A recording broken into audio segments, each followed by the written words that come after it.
Hey there everybody. Well, I'm about to sand all the filler that I have in all these nail holes on this entire floor, the third floor of this Millpack. I've got nail holes everywhere. So I've got 50/50 Elmer's filler and Crawford Spackle. I've got it overfilled on all these holes so it shrinks down, it doesn't recess. So these things are ready to sand. And now try to imagine hand sanding all of this entire Millpack. It'd be quite a hassle, so you know what? I'm going to use the best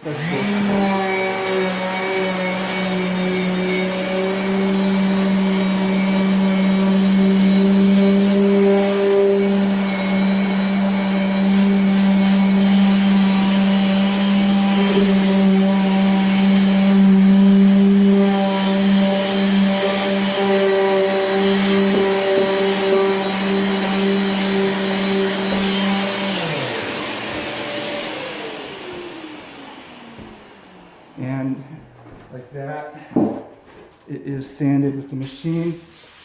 I follow it up with a sanding sponge.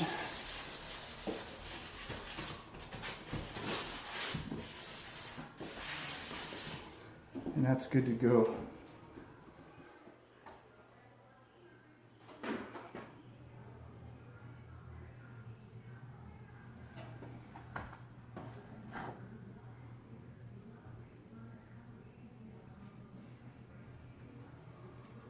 Oh, I gotta sand that still. Missed that spot.